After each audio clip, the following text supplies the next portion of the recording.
You guys have been asking and pleading in the comments for me to check out Madness Combat. So you know, I can't let you down. That's why today we are reacting to the injuries that are packed into this flash animation show by Krinkels. Thanks for allowing me to react to your channel. All right, let's dive right in.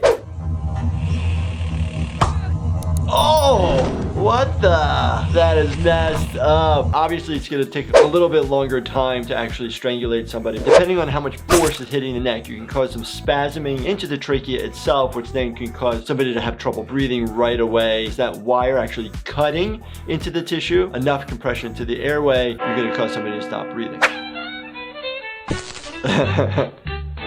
In the elevator, oh no. What? Shoot through the ceiling. That's pretty intense. We're seeing a ton of gunshot wounds and grenades. We always look for entry and exit wounds. The caliber of the bullet, how fast it's going, how close. When you have these wounds, put pressure on them. If it's still bleeding a lot, you can fill the hole with the gauze to get it to try to stop. Then we have shotgun injuries. Those type of blast injuries may cause a little bit more damage to where the person wouldn't actually make it to the hospital. Grenade injury, blast injury, shrapnel injuries. What type of things that pressure of the blast could cause? You're thinking a pneumothorax, so a collapsed lung, ruptured eardrums because there's air on the other side, so there's different compression changes. So there's a lot of things you have to think about, even though somebody might look fine on the outside. Nice. Walk in.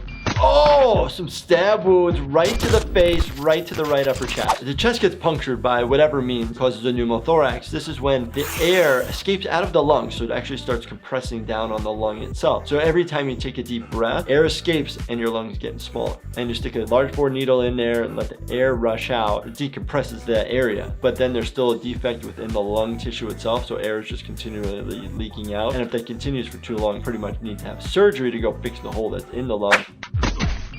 Oh, nice. To the face. We don't see too many axe injuries. I've seen a lot of machete injuries. We've seen knife injuries. In the games and movies, you see where everybody wants to hit in the skull. The skull is pretty thick bone. Yes, if you have enough force, obviously you can break through it, but it's not as common as you would think. If it's not going that deep, you're not gonna actually kill somebody. You're gonna stun them, they're gonna cause a lot of pain. Then this guy's got a sword and he's stabbing people in the chest. It can go through, but that's why we also have the breastplate, right? The sternum that protects the structures right in the middle. What we see a lot of times actually is the injuries go through or in between the rib spaces and hit the organs on the underside. Oh my gosh. A piece of that head just comes flying off after a shot. We'll see people get shot in the face, front of the skull, and on the backside, the back is blown out. It's more just bloody pieces. You see bone fragments from the skull, brain matter, which is all different types of grayish hue and white color mixed in with a lot of blood. Is that guy on a jetpack? Does this clown remind you of Krusty the Clown? Hey, hey! It's like, get away, get away, get away. Okay, let me just use my handgun. Holy cow, there's so much blood on the floor in this room. A human being has 5 liters of blood, like 8 to 10 pints of blood. Think about that. There's a lot of blood on the ground in this section. Oh my gosh, he killed Agent Smith. Whoa, we got a train. Oh, we got train scenes now. You know, the amount of skill that it probably takes to hold onto a train and shoot with probably your non-dominant hand. You're getting bounced around trying to hold onto a speeding train, but you're actually getting hitting the ground, hitting the wood plankings of the train. You actually could potentially be losing skin in these events. And say you have to get a skin graft. So you actually take skin from typically your thigh or your butt, or sometimes the back of the arm. Sometimes what they'll end up doing to make that skin stretch out, so to speak, they'll actually put it through almost like a meat grinder. Oh, where'd that train come from? Oh, nice. Okay, at least he gave them a weapon so they can battle each other. Oh, whoa, whoa, whoa. But now this guy just got impaled by a metal post through his neck. If you miss structures, so say you go next to the trachea, you'd actually probably be relatively okay. Outside of soft tissue injuries, it's missing your esophagus, it's missing your trachea, and it's missing the spinal cord and the spine in the back. Millimeters, centimeters, one way or the other can be catastrophic. I love the music. Oh, he's got some powers. Brought him back to life. He's now missing a tooth, I've just noticed. In the ER, we don't remove teeth. We'll replant a tooth if the tooth has totally come out. We can actually use Dermabond, which is medical glue, and the nose piece from a surgical mask. And that's a perfect splint right then and there. Oh, we're back to a massive axe. Oh, cool. I mean, this is how I would play a video game. I'd just be like, Oh my God, get a little hot dog from the food truck. You gotta eat, you gotta get your protein, get your carbohydrates in. Actually, hot dogs are probably not the best thing for you. Oh, one big massive axe right to the face. Done, clown. Who likes clowns? Nobody. Woo.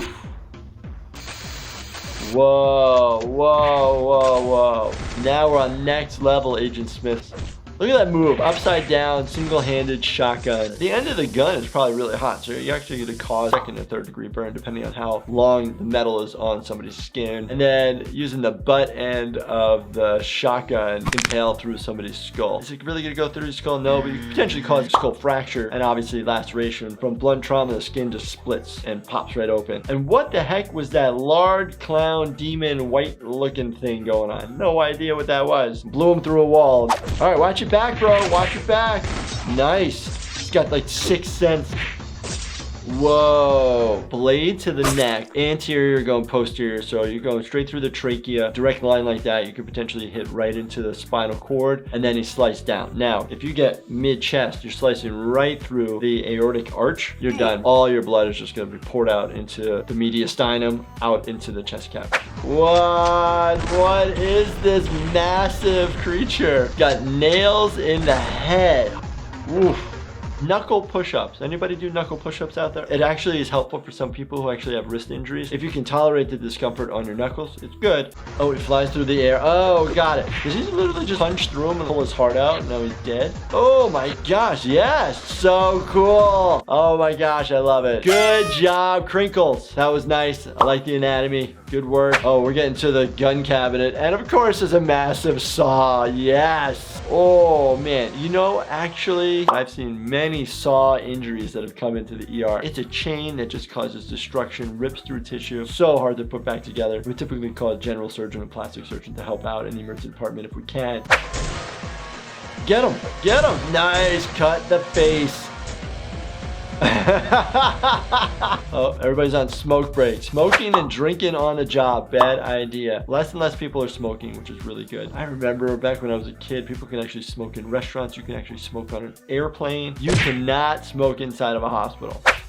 Oh, the guy took a grappling hook to his face. You can actually hook right underneath the mandible. Pretty solid area to grab onto as long as the joints are intact. It's a really sweet joint that actually almost looks like a U, and that way it hinges and moves pretty smoothly and nicely, but there can be some inflammation from people grinding their teeth at night and cause a lot of pain.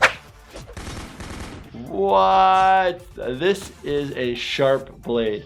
Can you slice somebody's face in half like that? Probably not. A lot of times we'll actually have injuries through the face where it's all soft tissue.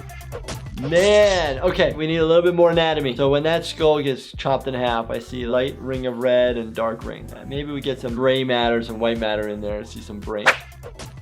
Ooh, sweet move. Get your sword back, man.